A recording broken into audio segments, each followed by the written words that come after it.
3, 2, 1, go.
Greetings from an undisclosed location somewhere in the southern United States of America. It's Monday night, almost live. Monday night, open parentheses, almost close parentheses, live. And we are now here. Here's the show. Whoops. Sorry about that. Here's the show. This is Alvarez. How are you, Alvarez?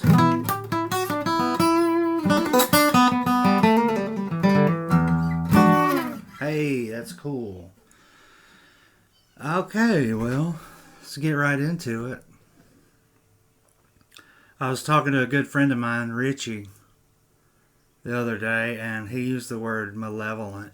Malevolent. It's one of my favorite words, just regardless of what it means. Malevolent, acrimonious, words like that. Junket. I just like it. I just like it a lot. And now it's time for the 6-gun $100 trivia challenge.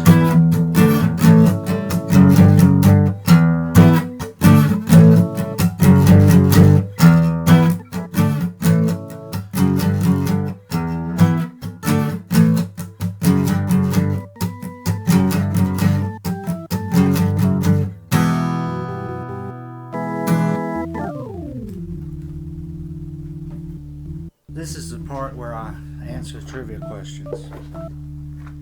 I will draw completely at random from the Baby Boomer edition of Trivial Pursuit. And then I'll write down my answers over here on this piece of paper. So I don't have to flip the card, and so I don't see what the answers are. If I answer all 6 correctly, then I win $100. That's how it works.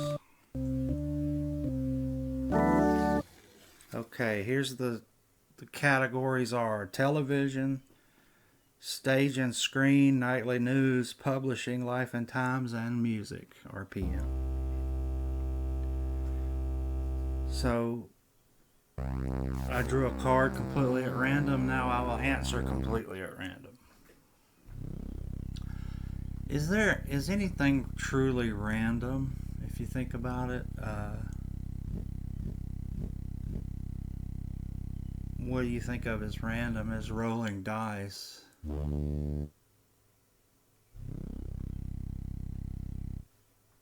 Is that really random?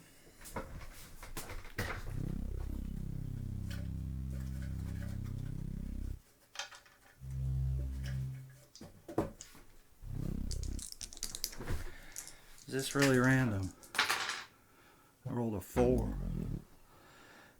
If you could control the billions of factors that go into rolling the dice, if you could somehow control that, compensate for it, you could roll what you wanted every time, right? 5. 3 and a 2. Like Mr. Data. Mr. Data. So if you could control all the factors, you could roll it at whatever you wanted every time. 9, 6 and a 3. You know, if Mr. Data can do it, anybody can do it. You know the old saying. If Mr. Data can do it, then anybody can do it, yeah. If Mr. Data can do it, then anyone can do it. Mr. Data can do it, and then anyone can do it. Anyone can do it. Mr. Data, yeah. Mr. Data, Mr. Data,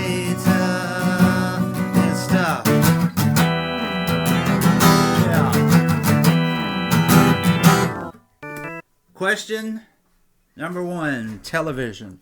What comedian appeared on both the first and last shows of Hollywood Squares?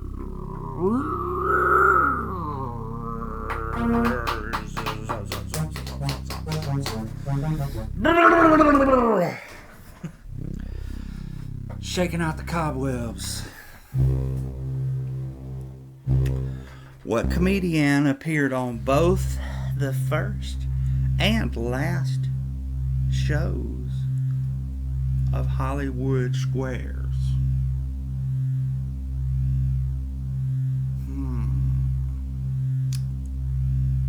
First and last, huh? Comedian means a female comedian. What female comedian? What comedian? Okay, it's just comedian. Comedian. What comedian appeared on both the first and last shows of Hollywood Squares? Jeez, I don't really know. Can I come back to it? Sure, Dave. Okay, I'll do that. I'm gonna come back to that one. Not like I'll know it, but... Number 2, stage and screen. What 1972 animated feature flick? I've never seen flick spelled like that. F-L-I-C. I always thought it had a K in the end there. Had a little K there. K. Okay. Flick.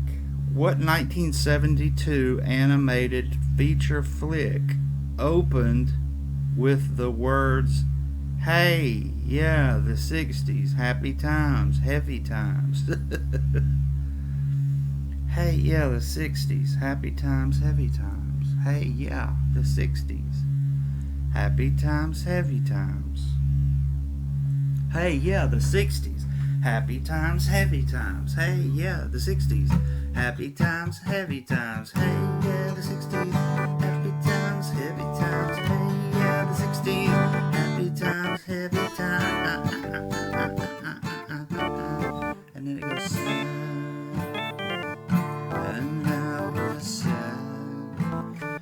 60s, happy times, Happy times.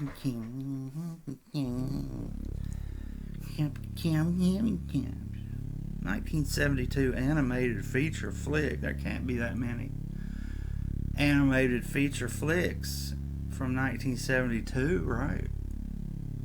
What is it? What 1972 animated feature flick opened with the words, "Hey, yeah, the 60s, happy times, heavy times"? Oh boy. I don't know. Can I come back to that? That's 2 you skipped now. Okay, I'm going to go ahead and answer it. Animated feature flick.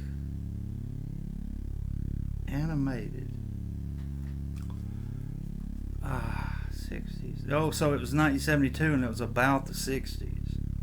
Happy times, heavy times.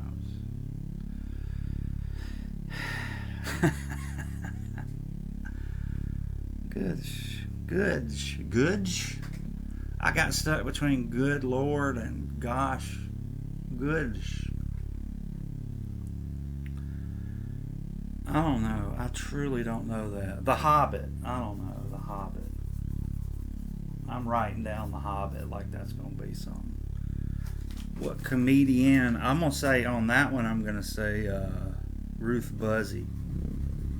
The first one is Ruth Buzzy. Buzz Aldrin? No, Ruth Buzzy. Ruth Buzzy Aldrin. And The Hobbit. I know that ain't Robbit. I know that ain't right.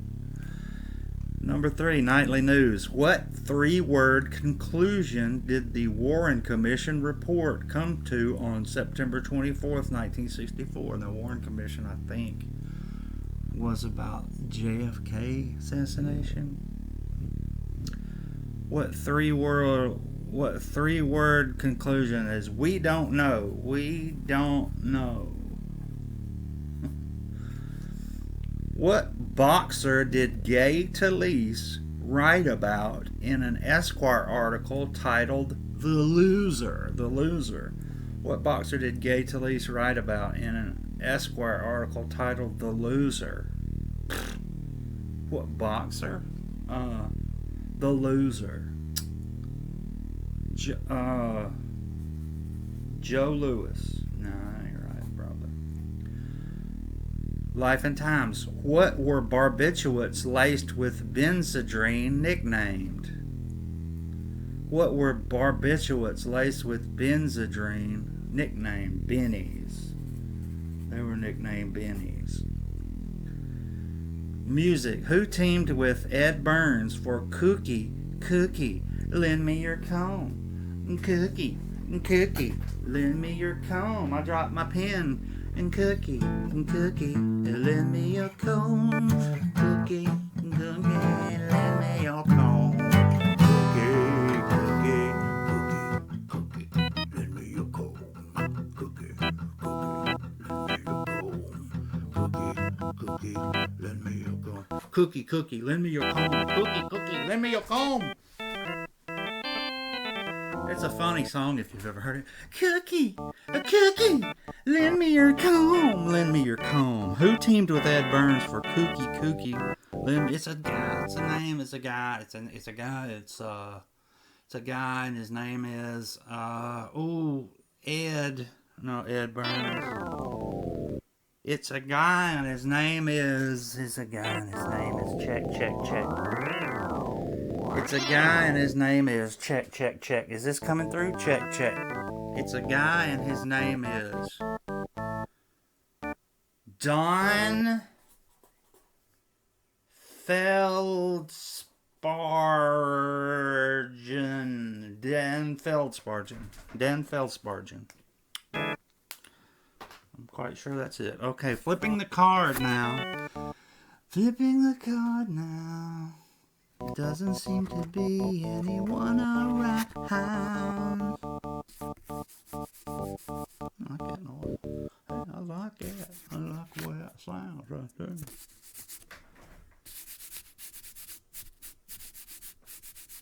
It ain't funny when you lie and said that you prayed, but when the truth was revealed, you went to hell anyway. Number 1 is not Ruth Buzzy, it's Rosemary. Number 2 is not The Hobbit, it's Fritz the Cat. Dang it, I should have known, dang it, Hobbit, darn it, dig it, dog it. Dig it, dang it, dog it. I should have known Fritz the Cat.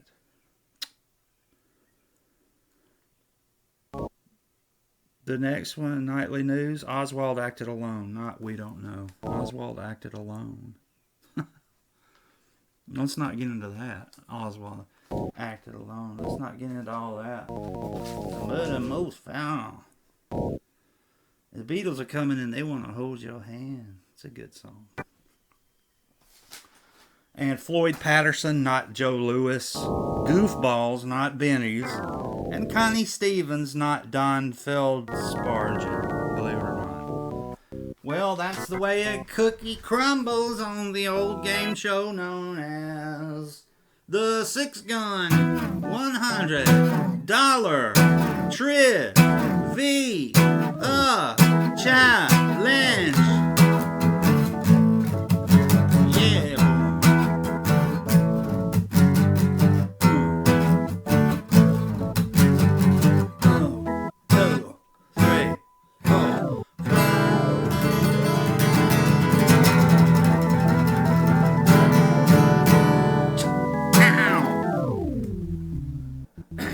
Now we're having fun. Now we're getting it done. That's the first. That's the thing. That's the thing. That was this, and this is this. Wait.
Silly.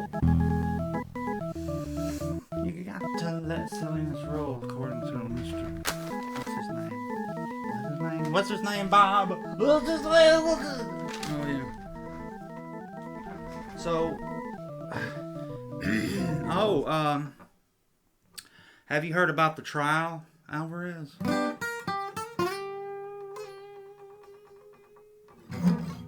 Yeah, it's the trial of the century. It's more sensational than Odge, more sensational than the Menendez bras of Menendez. More sensational than anything, Paul. Oh no, it's not more sensational than anything. Yes, it is, Paul. Yes, it is. It's the most sensational trial, I believe, of all time. That's what they're saying. Of all times. Yeah. And, maybe we...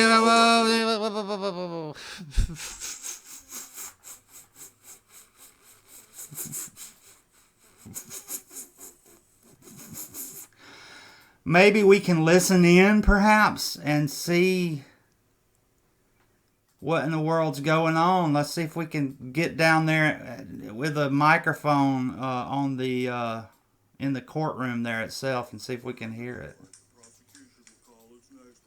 Thank you, Your Honor. At this time, the prosecution will call Mr. Maxwell to the stand. Do you swear to tell the whole truth and nothing but the truth, and also to speak only in Beatles lyrics, so help you God? I will. So, what were you doing on the night in question, Mr. Maxwell? Sitting on a cornflake, waiting for the van to come.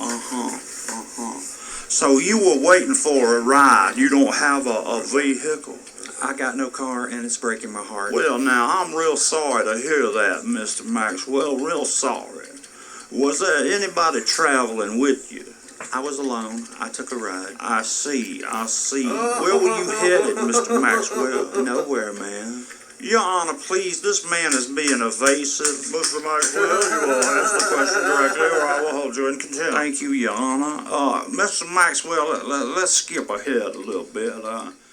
Do you remember when you met the defendant? She came in through the bathroom window. She did. Now, why would she do something like that? Well, she was just 17. Did she say anything to you? She said, I know what it's like to be dead. Now, that's a rather macabre thought, is it not, Mr. Maxwell? How could she know that? Nothing you can know that isn't known. Now, don't you start that again, Mr. Maxwell. Your Honor. What, huh? Overruled. Oh, never mind, Your Honor, never mind. Mr. Maxwell, you had previously stated that you were alone and that, you took a ride. Where were you going, sir? Follow her down to a bridge by a fountain. Yeah. She took me half the way there. Yes, go on. I look at the floor and I see it needs sweeping. What? And looking up, I noticed Your I was Honor, late. please put a stop to this. Words are falling out like endless rain into a paper cup. Mr. Maxwell, please. Pandemonium has erupted here in the courtroom. We'll have to restore order, and a fist fight has broken out right in front of the jury. A stunned Okay, jury- maybe we'll come back to that a little bit later. Interesting. That's sensationalism at its finest. I don't know what that was all about, really. I mean, Goosh, Land of Goshen. Now it's time for a little commercial, and roll commercial. When you think of summertime, you think of having friends and family over, don't you? Is that what you think of when you think of summertime? Really? You think of having friends and family over. I suppose you think of hanging out by the pool as well, huh? Well, if you need help getting your pool and your yard summer ready, give Southern Lawn and Pool a call. Give them a call. Give them a call on the phone. You know how to use a phone, don't you, Jabby? You do know how to use a phone, don't you, darling? They've been in business over 30 years and can handle all of your pool and lawn care needs. That's right, they sure can. And such as computerized water testing that ensures chemicals are added properly, landscaping, custom weed control, and much more. Weekly, monthly, and yearly services available, as well as friends and family plans and military discounts. For more information, call 251-616-1969 or visit Southern Lawn and Pools on Facebook.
Wonderful. Simply wonderful. Simply irresistibly wonderfully irresistible. Simply irresistibly wonderfully irresistible. Simply. Simply irresistibly wonderful. Now, where are we? Okay.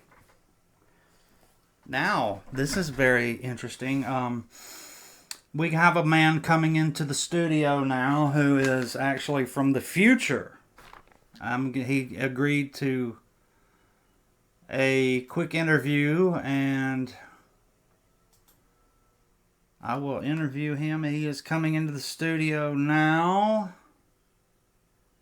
Hello. Is that him? Yeah, he's coming into the studio now. Hello, sir. Yes, hello. So you are from the future, correct? Yes, that is correct. From the year 3000 AD, correct? Right again, yes. 3000 even? Yes. That's kind of weird, isn't it? What?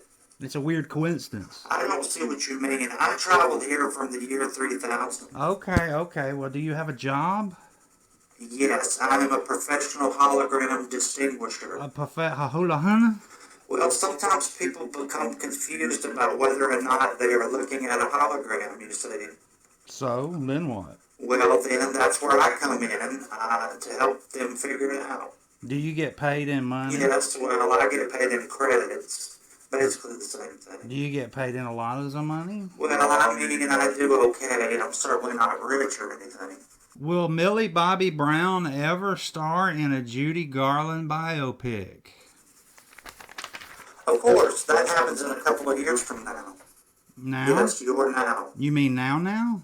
Yes, now. Wow. Okay, well, the burning question, is there music in the future? Is there? Yes, there is. Is that But good? it's all written and performed by computers. Well, that's bad. Well, but there is freedom to do what you please, Well, that's good. as long as the computer masters allow it. Well, that's bad. Well, I can't say that food is plentiful, Well, that's good. but it tastes terrible and is actually physically painful to eat. Well, that's bad.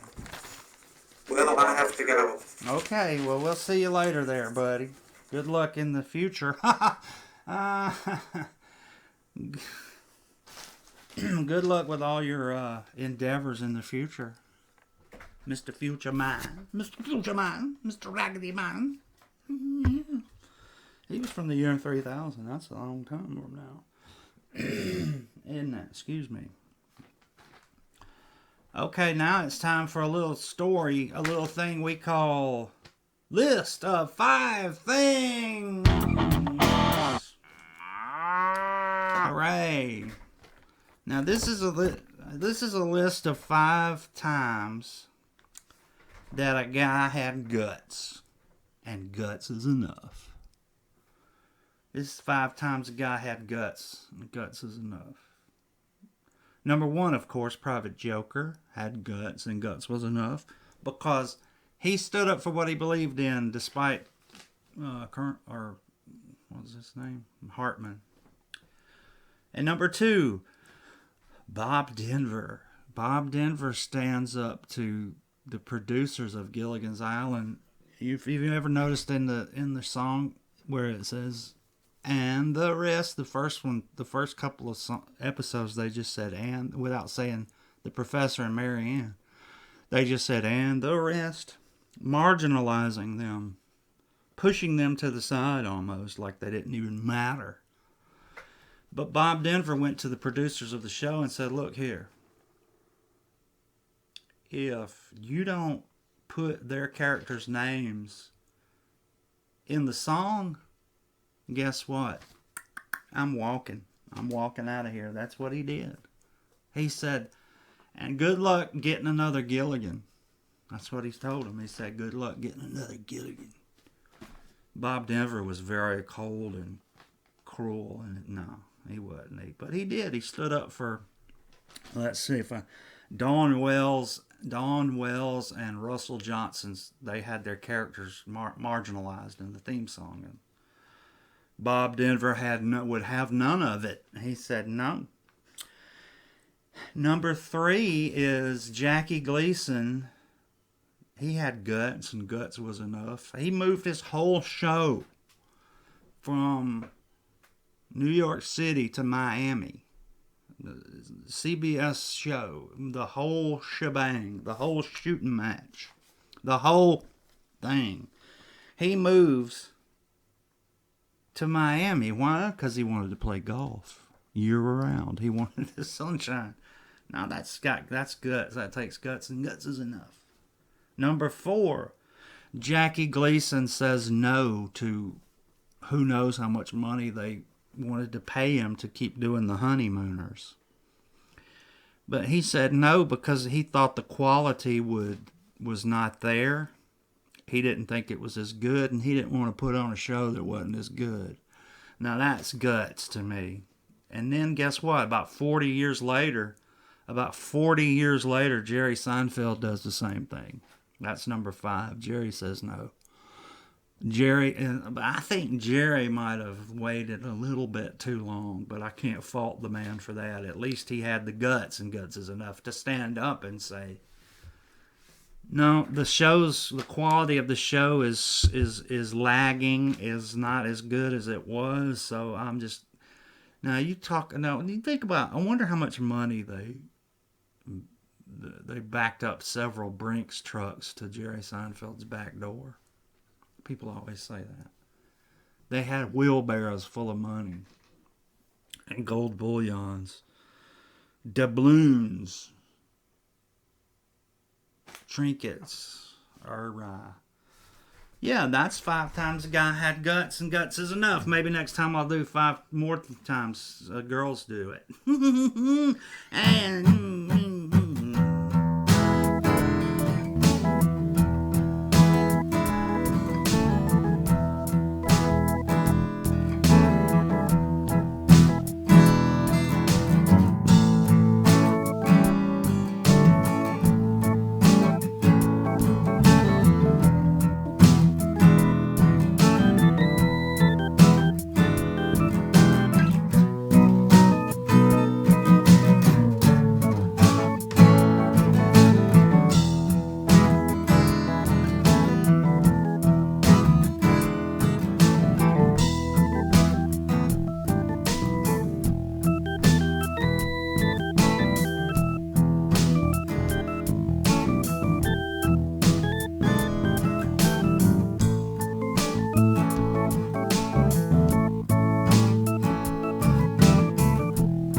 That's cool, yeah.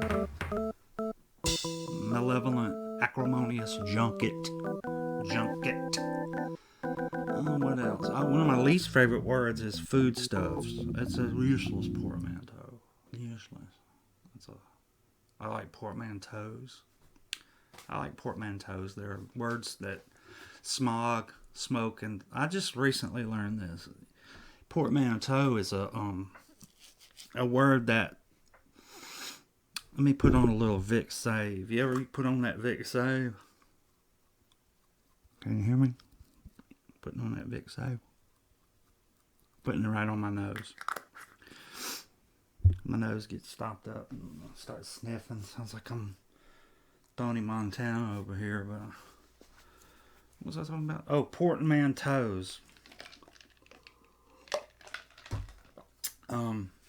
They're combinations. They're like smog, smoke, and fog. It's a combination. And motel is like motor and hotel.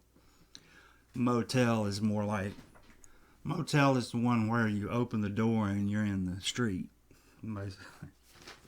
A hotel is where you open the door and you're in the hallway.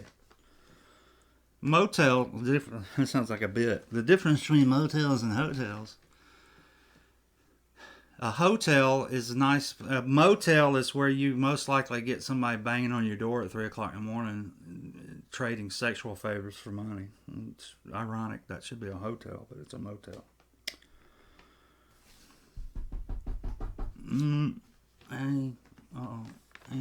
Could I try some? Shh.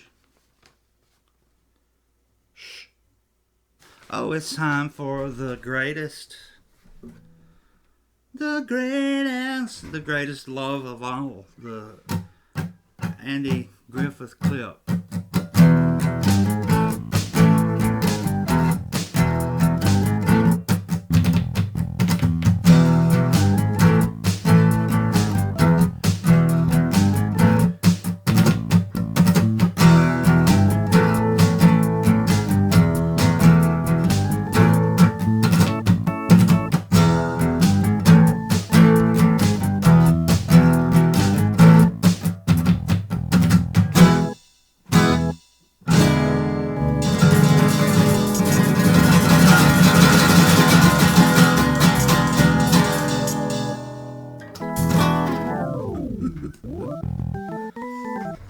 Now that's an Andy Griffith clip. Time for the old Andy Griffith show clip.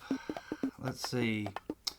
Today we have a clip that's about Barney, and Andy's talking to a group of kids, and of course Barney has to take over and do his little speech, and then he does one of the funniest tropes on the show where he accidentally locks himself in jail. I'd like to know how many times he actually did that, but I think that's a good trope. He accidentally locks himself in jail. And let's roll the clip. 3, 2, 1, roll it.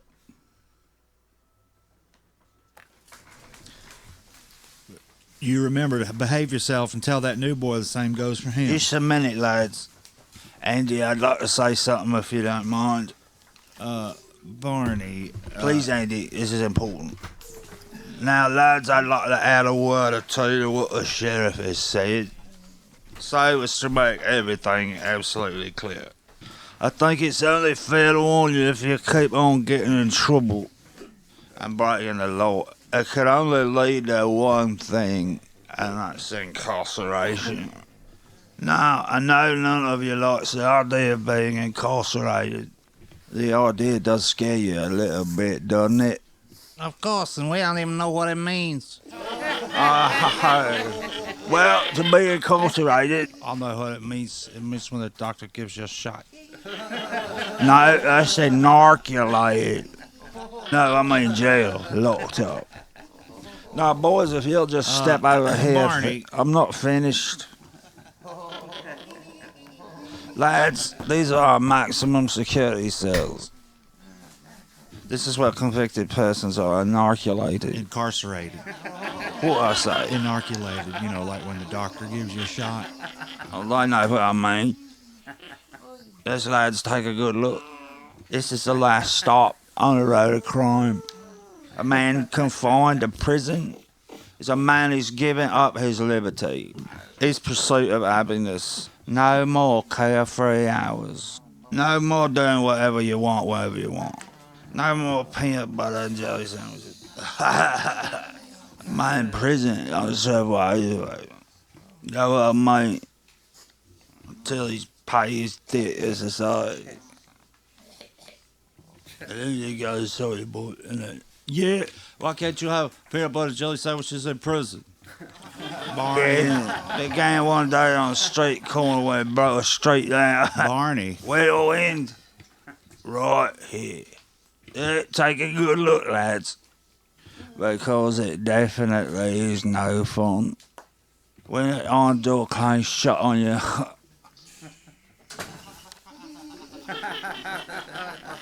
No, it's definitely no fun.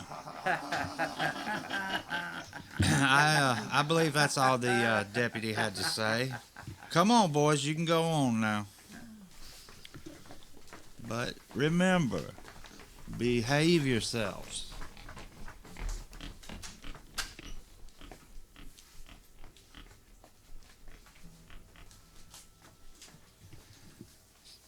Well, got yourself a little incarcerated, didn't you? You got the key. No more carefree hours. No more doing what you want to when you want to. No more peanut butter and jelly sandwiches. I'll get the key. I tell you what we'll do in your case, though. If you're good, if you're very good, we'll throw some peanuts in your cell and you can jump up and down on them, make your own peanut butter. Are you going to get the key? Open this door. Oh, you figured you've paid your debt to society? Oh, all right. We'll let you out. All right. You can go. But remember, it is definitely no fun when that iron door clangs shut on you. You belong in the funny papers, you know that. Get your wig and a dress. You're another Emmy Schmaltz.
That's right. That's right, baby. That's right, baby.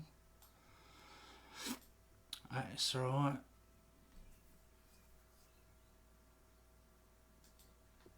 Oh, we're still on the air. Yeah. Okay.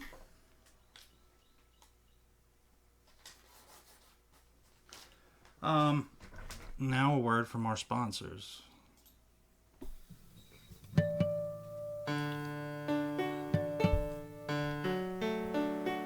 Does anybody here remember Vera Lynn?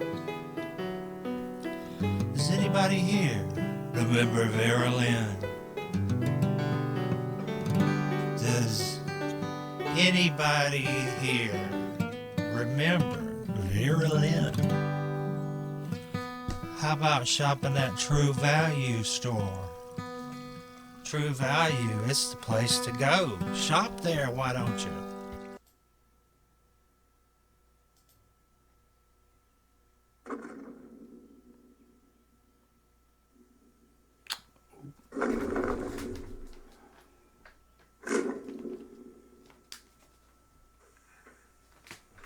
Oh no, what's the password?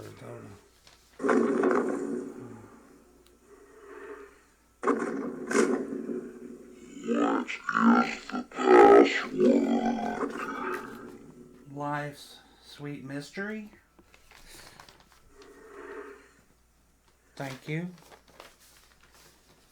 There he goes. Watch out for that car. Ooh, he just leveled my neighbor's car, a Subaru.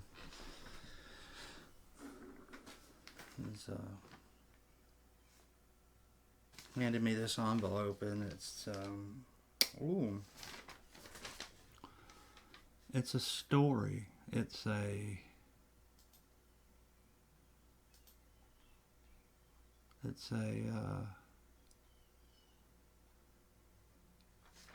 says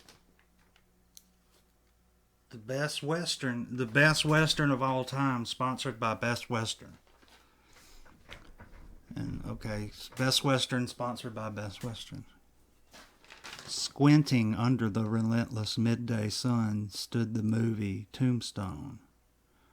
Directly across from him stood the outlaw Josie Wales, motionless in the swirling dust. To his left was The Sons of Katie Elder. To his right, The Good, the Bad, and the Ugly. These four films stood like statues at the dusty crossroads of a small, quickly deserted town. Like statues they stood, but unlike statues, this tableau would momentarily erupt into lightning-fast chaos, leaving only one film alive to claim the title Best Western of all time, sponsored by Best Western. Observe each pair of eyes as if in close-up. Look at Tombstone's eyes as they confidently dart back and forth. A crow squawks in the distance.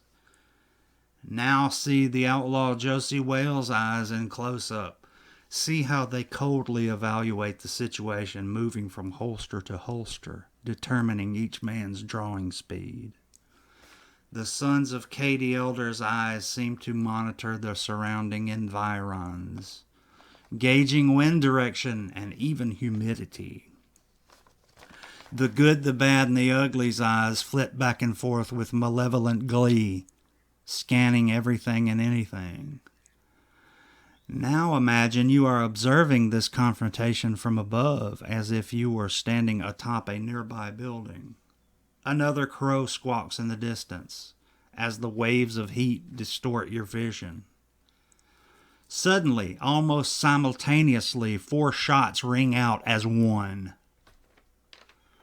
For an excruciating moment, nothing happens. Silence.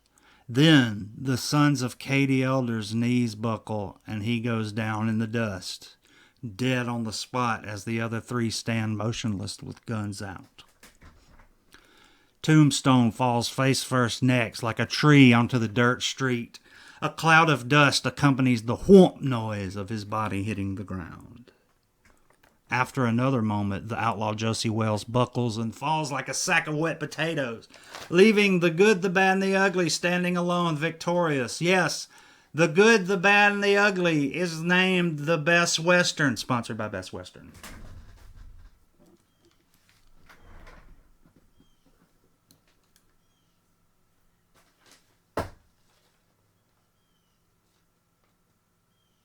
Well, that was fun. That was fun. And now a commercial. Wake me up before you go. What's happening? I don't know. This summer.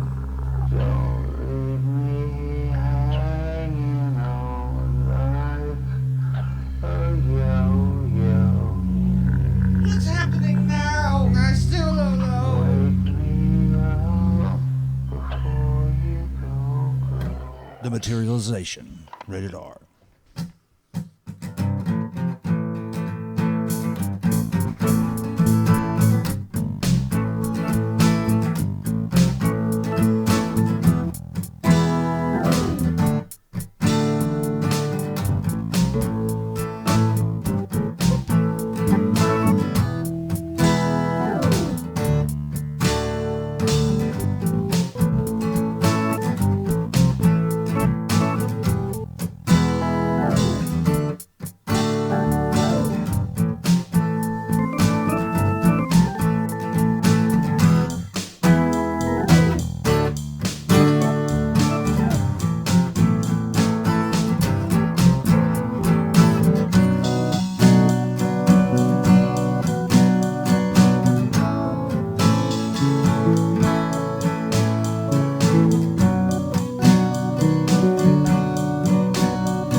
So, Alvarez, how was your weekend?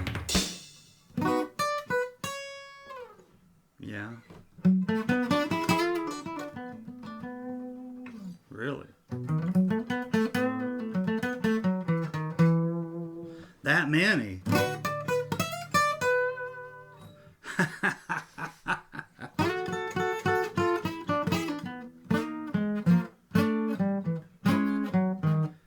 Really? That? And then what? He did what? With a watermelon?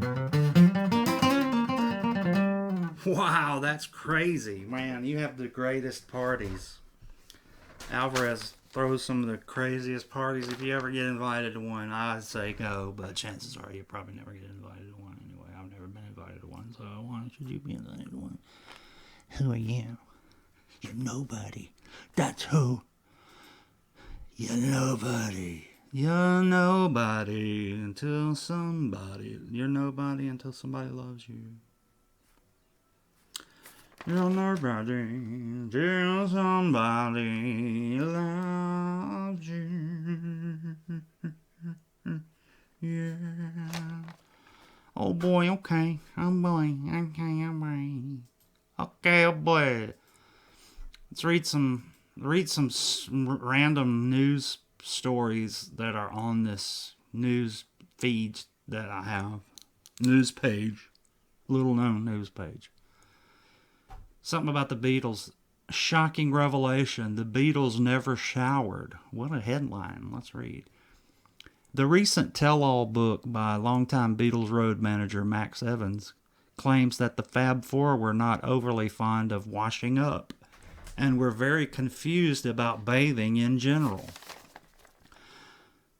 Quote, Evans, they were musical geniuses, but extremely lax in the hygiene department.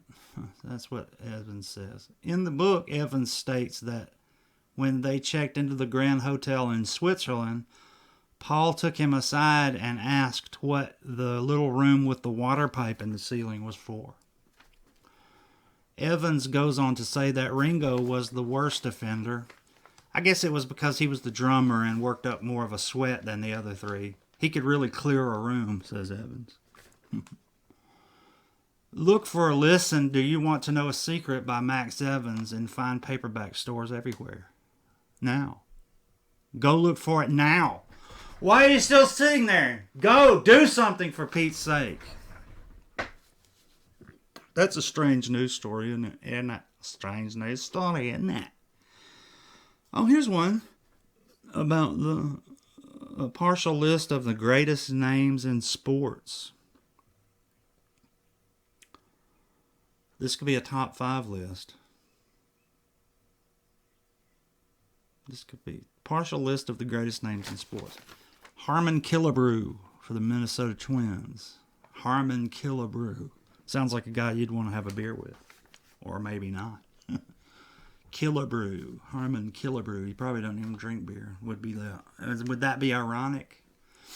I would call somebody and ask, but they asked me to lose their number, so I did. Bronco Nagurski from the Chicago Bears. Bronco Nagurski. I'd get out of the way of a guy named Bronco if I were you. Bronco Nagurski. Here comes Bronco Nagurski. Okay, there goes David Fostergy. Thurman Munson from the New York Yankees. When I was a kid, I couldn't help associating this guy with Herman Munster. Thurman Munson. When you hear that name, don't you think of Herman Munster? Especially if you're 11 years old, 10, 7 to 12 years old, I would say. 13, you're a little old to be thinking about Herman Munster, aren't you? A little bit. But can you imagine Herman Munster pitching for the Yankees with his uniform on, an oversized uniform, and that little cap sitting on top of his Frankenstein head? Can't you just see it? Can't you just see it? Larry Zonka from the Miami Dolphins of football. Sounds like a comic book sound effect. Zonka. Larry Zonka. And it's spelled C-S-O-N-K-A. Wait. Yeah, C-S-O-N-K-A. Larry Zonka. I just got zonked. He could sell t-shirts where it says, I just got zonked. Have a guy with his head falling off.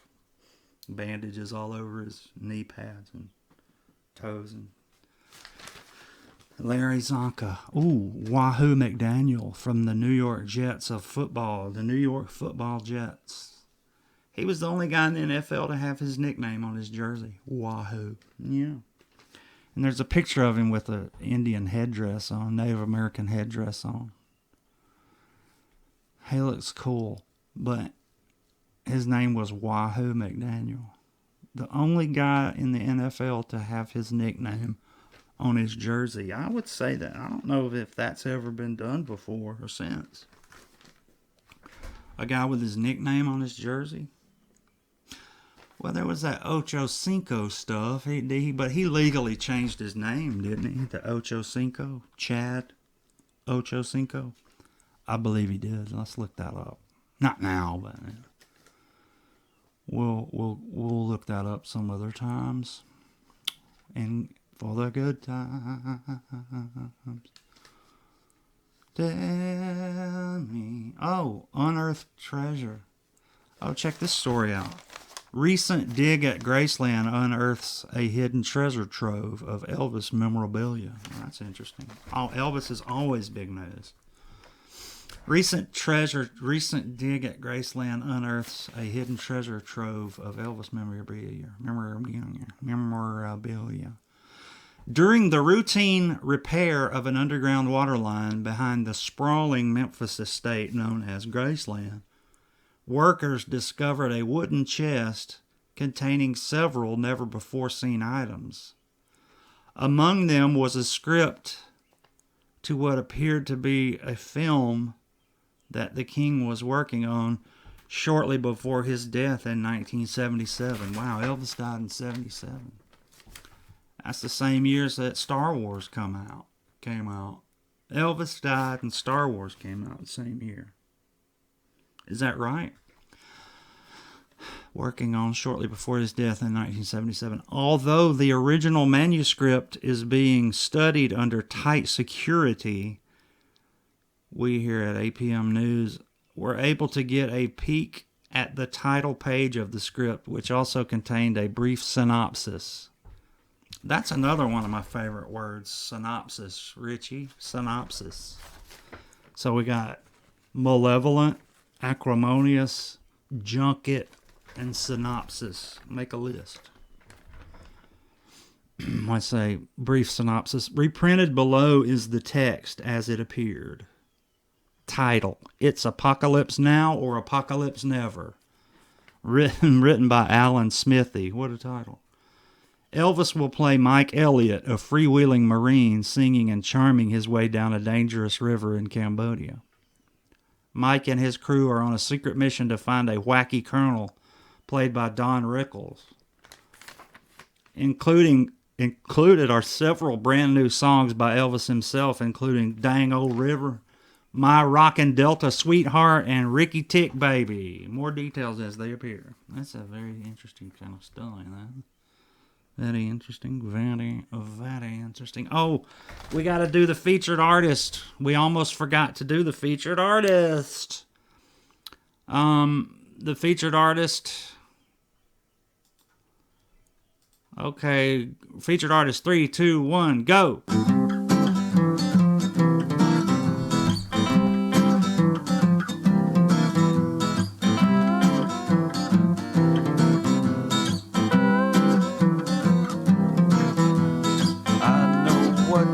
Fighting for, like it or not, don't lie to me.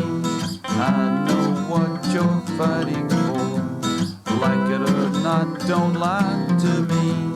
Parallel.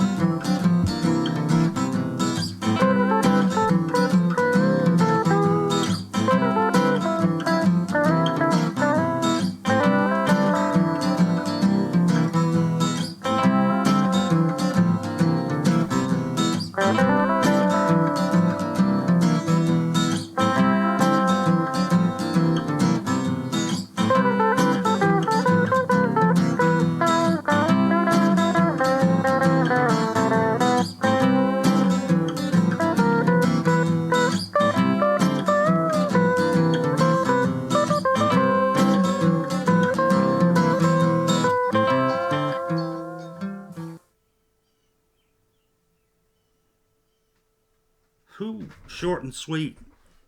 Love it. Short and sweet. Well, I had a good time. Alvarez, did you have a good time?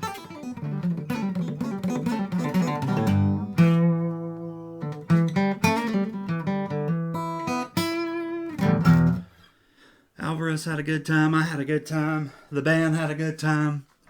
I hope you had a good time, and I hope you tune in next week.